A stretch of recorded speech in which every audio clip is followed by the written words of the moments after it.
Hello, I am going to be talking today about mental spaces, and appropriately, I've done a little mind map to kind of calibrate what I'm going to talk about. Mind mapping, of course, being particularly effective because we tend to think about things in terms of space. So, if we think about our heads as mental spaces, head spaces, we see that term kind of bandied about a lot, particularly recently. Oh, I'm not in a good headspace, I'm in a good headspace. There's a lot of mental health discourses surrounding lockdown as well, but this is obviously something that has been, that pre-existed the pandemic. Mental health services are particularly kind of underfunded, and we are still kind of understanding the ways in which our brains kind of impact our everyday life and how things impact our headspaces. So it's really, really important, I think, that we have these discussions and we work through ways to kind of cultivate a healthy mental headspace. But there are particular kind of attributes I think that make us particularly predisposed to struggling with headspace and drawing boundaries around our headspaces so that we are protected from negative influences. One of these in our, apart from recently, largely very social world is actually introversion. Introversion obviously coming about really through the Myers-Briggs studies in the early 20th century and later the work of Carl Jung.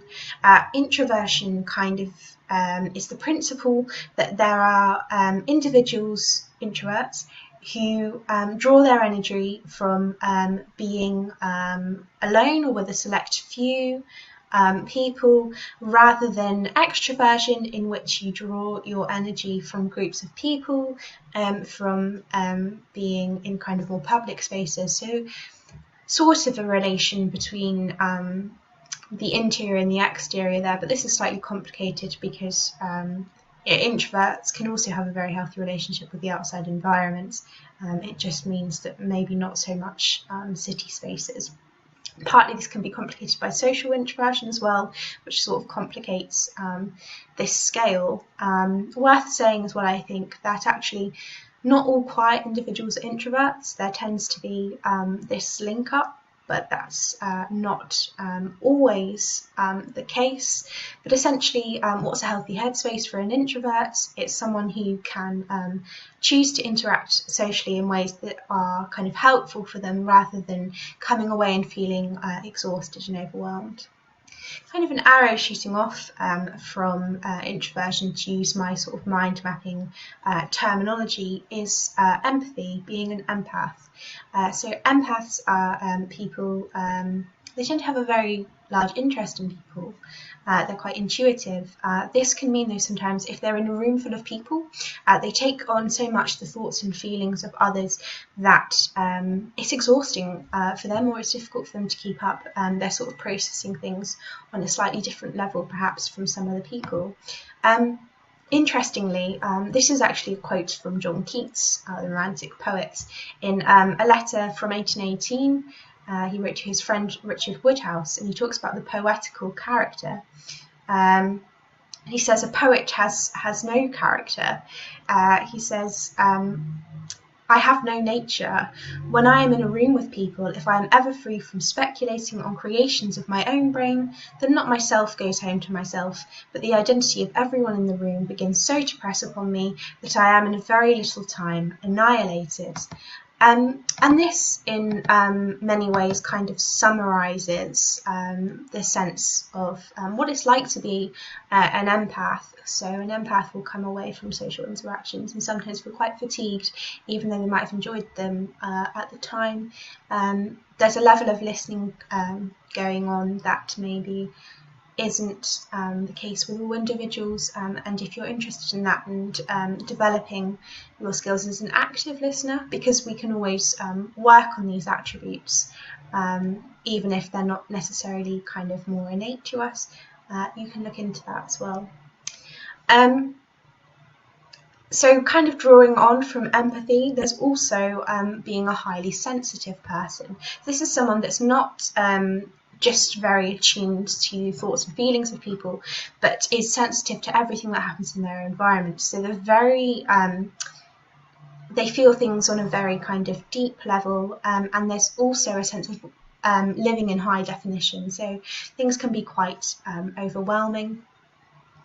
Sometimes we also see this in autistic individuals, to use first-person language, and also sometimes this can deviate slightly towards sensory processing disorder. This is sort of a bit of a difficult space to get into, because we're reconsidering a lot of this terminology.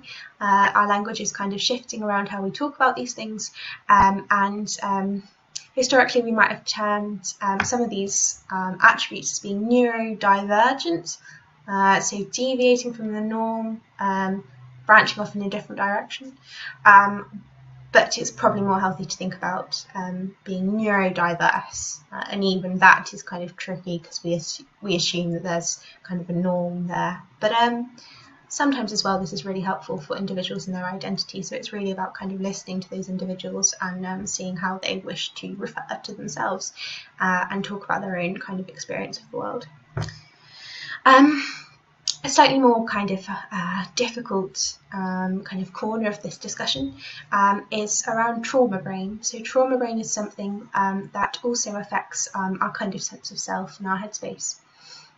This is particularly usually created by traumatic relationships or emotionally abusive relationships that the individual has been in. So in emotionally abusive relationships, or maybe even more narcissistic relationships, we tend to find that an individual is giving more than they are getting in return.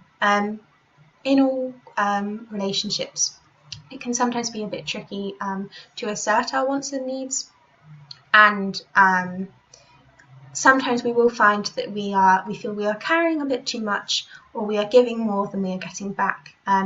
But usually, if you have a discussion with the individual and they listen to you, and you can move on from it in a healthy way, then that's perfectly okay and understandable, and hopefully they can do the same to you. We don't always give the same things that we receive, but they should roughly approximate to the same area, ideally if a relationship is to have longevity.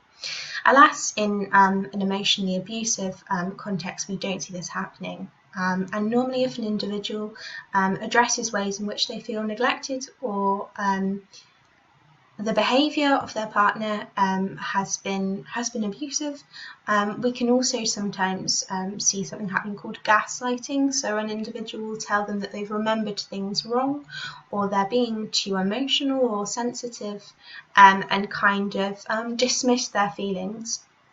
In narcissistic relationships, the discussion tends to revert back to the individual who has said something not very nice to their partner, and then they will say something like, but you don't think about how this affects me, or you don't think about what you're doing, or you need to alter this, or you need to alter that.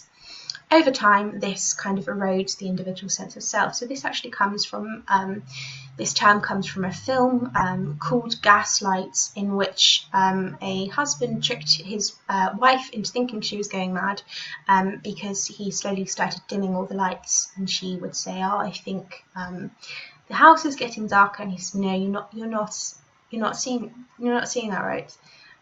You must be imagining things." So there's an erosion of the sense of self, an encroachment upon that headspace, and it kind of dissolves the boundaries, the little fence that you create in order to make sure that your headspace and you are okay, and more is taken away. So an individual kind of exiting a relationship, first of all, that's very tricky, not just because we hear this narrative, oh, but I love them, and we tend to I think if we've not experienced this, to be quite dismissive of that and almost frustrated with the individual.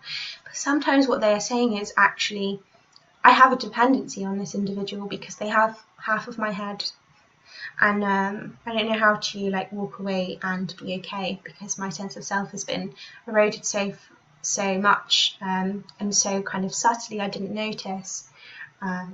So very tricky, and individuals can walk away and they can recalibrate, but they often will be walking away with trauma brain. So trauma brain is kind of exhibited through several kind of symptoms. So you tend to want the validation of other individuals, to be liked, even if sometimes the relationships and friendships you have are really not very good for you and they're drawing away from you more than they're actually being enfranchising. There's still a sense to which individuals are kind of looking to be around people, and for constant distraction as well, because their own headspace may not be a very comfortable space to walk around in.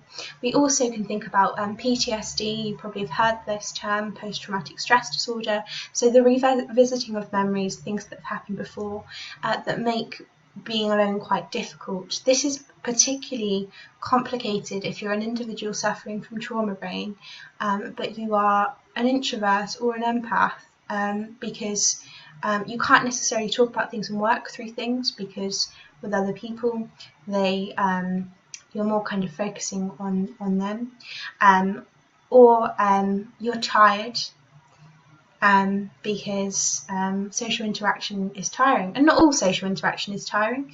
Usually it's about finding people that understand, small groups that are willing to listen and to give you time, as well as you kind of listening to them.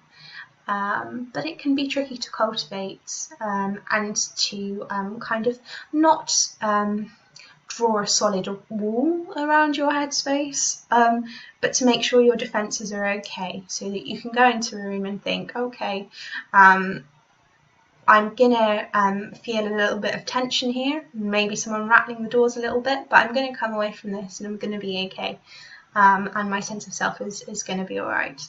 So there are ways to interact, there are ways to move on, there are ways to exit traumatic relationships. Sensitivity is not an issue. In many ways it can be a strength. It's just about finding ways in which you can kind of walk through the modern world, but also walk through your own headspace, to be around other people, but to also be able to really be okay with yourself alone. Yeah, so that's just my kind of little talk. Thank you for listening.